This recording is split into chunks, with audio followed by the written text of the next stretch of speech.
Well guys, you knew this one was coming. We have another HCMC update today. We were one of the first channels to talk about HCMC back in around about the end of January time, and boy has it been exciting. We've been on a lot of rides and we have another ride today in the HCMC theme park. If you appreciate all these updates and you want to stay tuned with this company, go ahead and smash the like and subscribe to my channel. I also recently launched a brand new Patreon. You can check that out, link is in the pinned comment. We also have a completely free Discord with a very popular HCMC channel. We have over 3,000 investors in there putting out all this great information every single day. Come and check us out. Big shout out to our moderators in the HCMC channel as well, doing amazing DD. So let's keep up with this one, okay? HCMC recently responded to the motion to dismiss, and they have gone in with it, okay? They have not waited around. They are not messing about. Going to give you the straight facts in this one. They want this to be denied, okay? They have literally ruled this out. You can see here,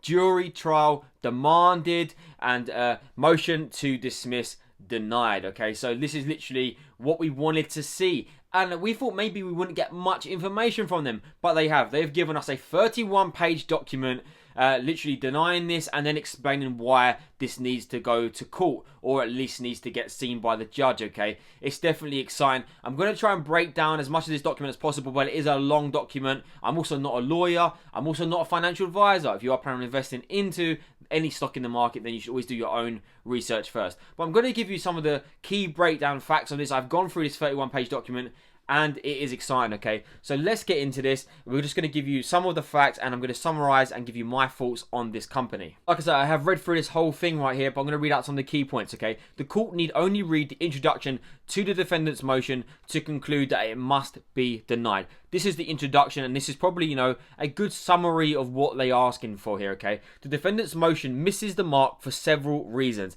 HCMC have gone in from the get-go. They're saying this misses the mark. Healthy Choice's well-pleaded complaint complies with the pleading requirements of the court and will give sufficient detail to put the defendants on fair notice of the plausible claims asserted in the statements. And they go on here to say, okay, Healthy Choices relies on admissions in documents defendants themselves submitted to the FDA. So Philip Morris actually submitted these documents to the FDA, and at best, they show that the IQMS tobacco heating system is 97% combustion free, thereby admitting that some combustion occurs. Now, in a short here, if you really want to know what's going on, that is a summary to an extent, okay?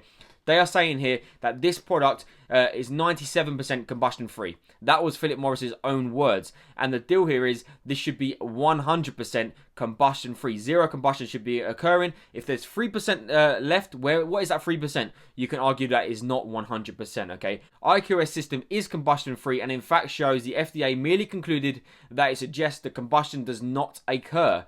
However, the FDA statement relied upon the defendants here neither refutes the 97% combustion-free statement, nor does it establish non-infringement of the 170 patent claim, which is what HCMC are basically arguing against here, okay?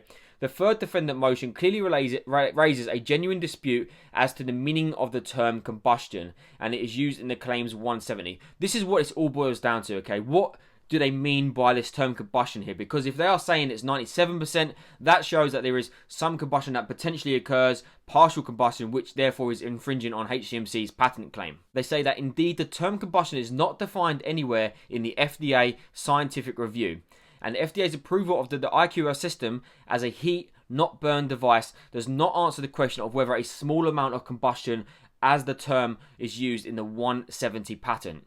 Okay, so that is literally a summary of this whole, and if you go through this whole document, which I will, which you can check out, is on Pace Monitor. You can check that out. It does go in a lot of detail about this combustion. Okay, they say here that the claim construction issues are not proper for a resolution at the Rule 12 motion stage. So this is their second point, which we'll go into here. The first point is about this is basically a product does show some signs of combustion. There's 3% outstanding. What is this 3%?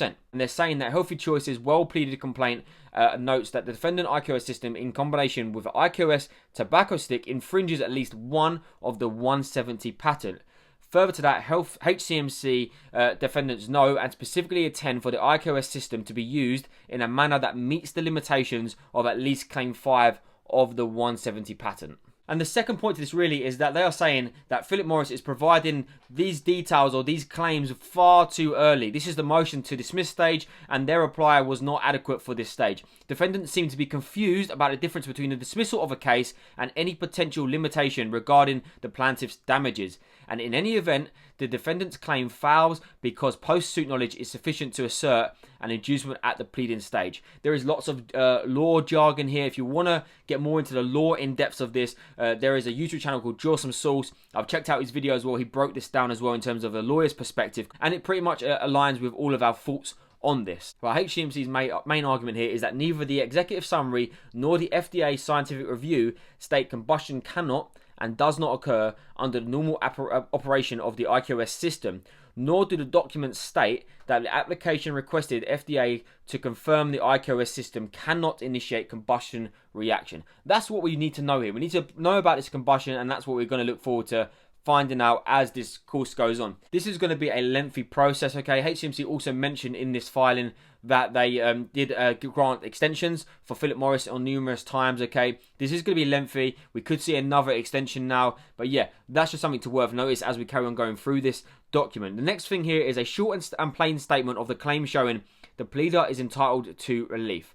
There is no requirement for the plaintiff to prove its case at the pleading stage, which is what we're saying. They shouldn't have to prove anything right now. This is the pleading stage. So the motion to dismiss is not the proper time to raise claim construction arguments. Okay, so that's their second main point of this, is the fact that this is too early for this in the lawsuit. They don't seem to know what they're doing. I will say here, I know this is obviously a legal document. It is very, very well put together by 𝐏𝐚𝐭𝐫𝐞𝐨 law firm, and obviously we expect that it is a legal document, but I think they're going to battle for this for sure. They're not going to roll over. This is big, okay? They've literally battled everything that PM said in their previous video, in their previous legal document, which we did cover in our previous video. Now, I've underlined this because this is pretty key, okay? The very fact that the defendants are seeking a finding that the IQMS system does not infringe based on claim constructive arguments, interpretation of certain evidence, makes certain that HCMC's complaint more than meets the pleading standards set forth in Rule 8, the defendant's motion, and it should be denied. Okay, so they want this motion to dismiss to be denied by the judge. The motion hinges entirely on the allegation that HCMC's complaint fails to allege a plausible claim for the infringement. This is incorrect. That's what HCMC say. First, HCMC plausibly states a claim for the direct and indirect infringement, either literally or under the doctrine of equivalence. Second, the defendant's premature claim constructions are neither supported by the defendant's statements in the MRTPA. So that is the main bulk of all of this. Healthy Choices sufficiently alleges combustion can and does occur. And this is their explanation of this. Combustion is a patent claim term that must be constructed by the court. And contrary to the defendant's motion, Healthier Choices identifies a plausible interpretation of combustion and thus a plausible claim of infringement. And as particularly pled, the defendants infringe directly or indirectly by loading combustion material into a material reservoir and initiating combustion reaction in the combustible material reservoir. Lots of combustions there, but I think you understand what's going on. After all, the partial combustion can and does occur in the chamber of the IQMS system. That is breaching HCMC's patent. Therefore, this should go to court. We should get a ruling on this. There's actually a couple more points I do want to point out, okay, because I don't want this to be a really long, boring video. I'm just trying to give you the key points here. There's a lot more to this, like I say. Check out the document on Pace Monitor. The defendant's motion relies on the mistaken assumption that the FDA scientific review demonstrates combustion cannot and does occur. So that is from the FDA right there. If they're saying it does not occur, why all of a sudden is there 97% occurring, okay? There's obviously some sort of partial occurrence. And they say here that finding the disposal of the infringement claim would be premature at this stage. When ruling in favour, we would like to require the construction of some of the patent's claim terms and the consideration of extrinsic evidence. Following on from this, they say the FDA scientific review neither provides a definition for the term combustion nor concludes that the IQMS system cannot and does not initiate a combustion reaction. So where do we go from here? Well, on top of all of this, their last real point in this is, in the alternative, that Healthy Choices should be granted leave to amend its complaint. Okay, so if this comes back, the judge doesn't rule on this, or doesn't like what they're hearing, basically, they're asking for the chance to amend their complaint. They say Healthy Choices respectfully request that the court deny the defendant's motion. Alternatively, if the court believes that any plaintiff's claims are legally insufficient the court should provide plaintiff with the leave to amend its pleading and supplement its existing allegations at this time. So like I say, they really are fighting for this, and it's definitely a great thing to see. We want to see this go ahead, okay? So in summary here, there's a couple of main things. One is the combustion, which is our overall one.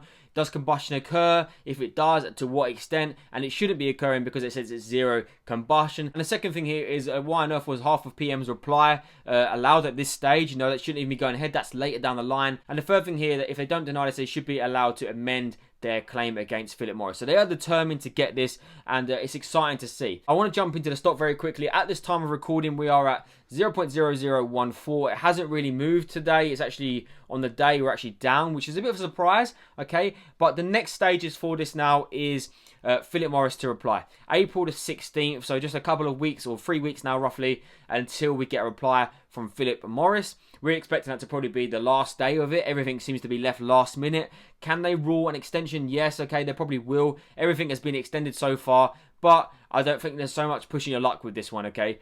We know now why HCMC asked for that joint extension, okay? Because they want to get this case solid, and this was a very, very solid legal reply. I'm definitely looking forward to what happens in the next coming weeks. We'll, of course, keep you updated with this one. Like I say, I'm not a lawyer. I've just tried to break this down as best I can with what's going on. And hopefully you have enjoyed this. If you have, please smash a like and subscribe to my channel. I have a brand new Patreon that you can join. And we also have a free Discord linked in the description. Thanks for watching. And until next time.